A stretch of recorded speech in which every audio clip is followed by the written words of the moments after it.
This is the Italian Citizenship Podcast, hosted by Marco Permunian and Rafael Di Furia. Hello there, and welcome to another edition of the Italian Citizenship Podcast, presented by ItaliancitizenshipAssistance.com. We are back at it again with Italian attorney Marco Permunian. How are you doing today? Good, how are you?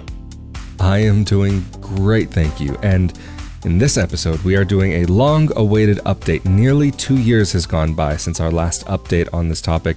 Many of you have left comments or gotten in contact asking about what is happening with the Italian digital nomad visas. We mentioned, I believe, in the previous episode that there was a very limited amount of time, theoretically, that was supposed to be allowed for this to come into effect. However, we find ourselves nearly 2 years later, and we're almost at the finish line. Recently, Italian news sources have been giving some updates in regards to this matter. As of this moment in time, the Italian government has not published anything officially, so keep in mind that anything mentioned in this episode is subject to change. But from what is currently available at this moment in time is what we are going to be discussing in this episode. So Marco, would you share with us what has been going on in Italy and what is happening now with this Italian visa? As you mentioned, we talked about this nearly 2 years ago when the Italian government issued a decree which included general provisions and guidelines regarding the introduction of the digital nomad visa, which in Italy we never had before. And according to the decree that was issued 2 years ago, the government was supposed to issue a second decree including the details of the digital nomad visa, how to apply, who can apply, the requirements, and several other details regarding the digital nomad visa. Now, nearly 2 years after, it looks like the decree that includes all of these provisions was signed by the government, and more precisely by the Ministry of Foreign Affairs, the Ministry of Interior, the Ministry of Labor, and the Ministry of Tourism. But like you said, we are reading this in the news because the text of the decree is not yet available. So it was not made public by the government. So very reputable media outlets in Italy are more than one. They are reporting this information, meaning that the decree was signed and it's about to be released. Now it's been a week and we still don't have the official information, but we will outline the information that was included in the articles. Again, these articles were released by major Italian media outlets that normally discuss legal matters. So first of all, they gave a definition of the digital nomad visa, which was not included in the previous decree. So now the digital nomad visa is very well defined, and the digital nomad is a person who performs highly skilled work activities remotely, meaning that it's somebody who is working from Italy for a foreign company or an Italian company, or somebody who's working for themselves, so a freelancer who is performing highly skilled work activities which require certain tools. Of course, as I mentioned, we don't have an official definition as of today, but we can infer that the law that we're talking about will clearly define with very specific terminology the digital nomad. So we will have to understand how exactly it will be defined by the law. But so far we can infer that there will be, like I said, a clear definition of a digital nomad. So not anybody can be a digital nomad, but somebody whose work activity falls within a very specific category. Also, you need to have carried out such activities for at least 6 months. So you cannot start to carry out such activities today and apply for the digital nomad visa tomorrow. You will have to have carried out these activities for a period of 6 months before you are able to apply for the digital nomad visa. Thank you, Marco. That's really interesting, but it's got me curious about something in particular.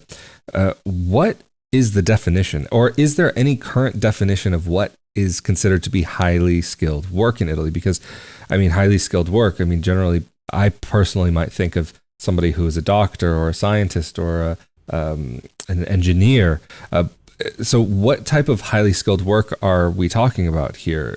I mean, somebody, or for example, many digital nomads work in the area of marketing or consulting.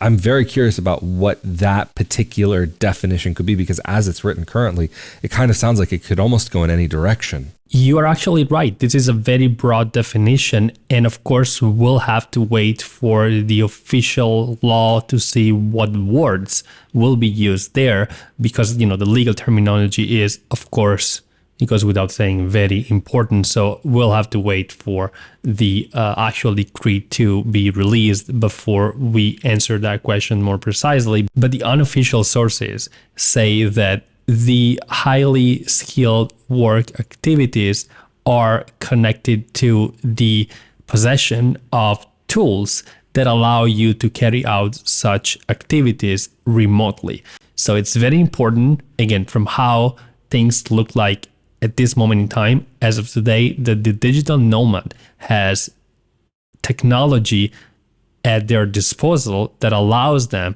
to carry out such work activities remotely.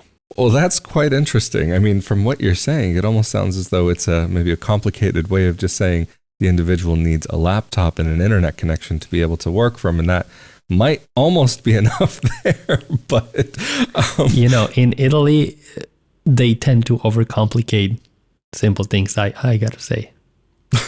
I wouldn't disagree with that. I've definitely seen many instances of that in my own life, but moving on. Marco, would you be up for telling us some of the other requirements that are being discussed in the Italian media right now?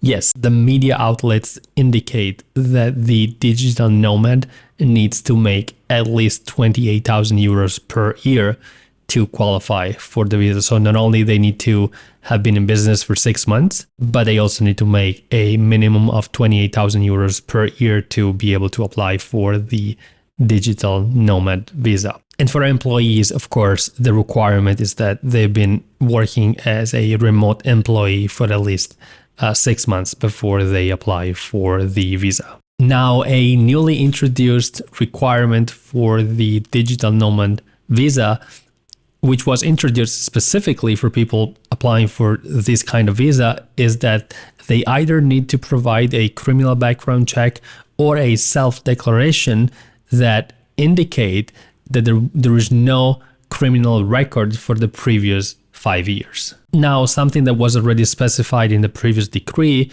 which was confirmed, is that the digital nomad visa applicant needs to have a lodging in Italy at the time in which the application is submitted. So they need to have secured a lodging, meaning you have to have rented a place in Italy, or if you own one, you need to show documentation that shows that you own a place in Italy. And also you need to provide a health insurance that covers your stay in Italy for the duration of the visa. A quick question though, Marco. You mentioned that they would need to have proof of accommodations in Italy. And how would that work? Do they need to have the accommodation for the duration of the visa? Is that what it would normally be under other visas? Or would it be that they just need a place to arrive? Because I know, for example, many people who are living the digital nomad lifestyle have interest in nomading around, going from place to place. Is there any kind of indication of what that might look like? That's still unclear, so we'll have to wait for the official decree to come out to answer that question, but it could be either one. It could be that you just need to indicate a place where you'll be living, or like, for example, it happens for somebody who applies for the elective residency visa, you need to provide a rental agreement or documentation that show that you own a property in Italy before you submit the application. So that documentation is part of the application process. Thank you, Marco. And so just another question that I know is going to be really important for people to understand so that they can have an idea of what this might look like is, how long will the duration of this visa be? It looks like from the information that is available as of today that the visa will be a 1-year visa. And of course, we've said that many times, in Italy, there is a special application process that you need to go through once you arrive in Italy and after you got the visa. So you get the visa through the consulate and then you relocate to Italy with your visa, but then you need to go through a residency permit application process in Italy within 8 days from your arrival. And a document that allows you to live in Italy and work in Italy in this case is actually the residency permit, which is a presumably a 1-year residency permit, which you can renew every year from within Italy, as long as you maintain the requirements and you continue to meet the requirements that allowed you to get the digital nomad visa in the first place. Thank you, Marco. And just a final question here. What type of individual are they looking for when it comes to this digital nomad visa? What is the profile of the individual who might be coming to Italy under this new visa? Of course, this visa is meant for non-EU citizens, because if you are a citizen of the European Union, of a European Union country, then you do not need this type of visa to relocate to Italy. You can relocate more freely in Italy and without the need to request a visa. So only if you are a non-EU citizen, you should apply for this visa. And I believe one last piece of information that is very important to clarify is that this is meant for people who are remote workers. So either freelancers or people who work for a company that is based in Italy or outside of Italy, in the European Union or outside of the European Union, but the requirements that you need to be working remotely, so not in the offices of the company, but basically from home. And at this time, it doesn't look like there are any particular other limiting factors, like that they're looking for people from certain parts of the world only, or people that are within a certain age. So at this time, it doesn't look like there are other limiting factors. Well, thank you so much again, Marco, for making yourself available for this episode and to talk more about this, a topic which we started almost 2 years ago in episode 71 of the Italian Citizenship podcast. For that part 1 of this episode, this has been part 2, and as soon as there are more updates, we will be back for a part 3. So in the meantime, be sure to check out episode number 71. But Marco, if anybody is needing to get in contact with you for assistance with this visa or to help them to get to be able to legally reside in Italy, how can they get in contact with you and your team? People can contact us through our website, italiancitizenshipassistance.com, or give us a call. Our number is on the website. Absolutely fantastic. And of course, if you are interested in more topics like this about residing in Italy, living in Italy, moving to Italy, or getting Italian citizenship, be sure that you're subscribed to this YouTube channel as well as the audio-only podcast. But of course, if you're subscribed to the YouTube channel, that means you're also automatically subscribed to the Italian Real Estate Podcast, where Marco and I get into topics related to some of the practical aspects of living in Italy, from purchasing property to renting property and where to do so.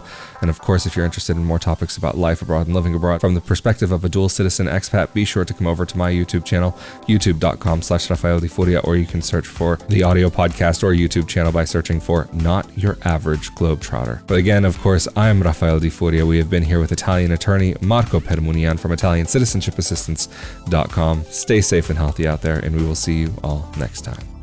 Later. Thank you.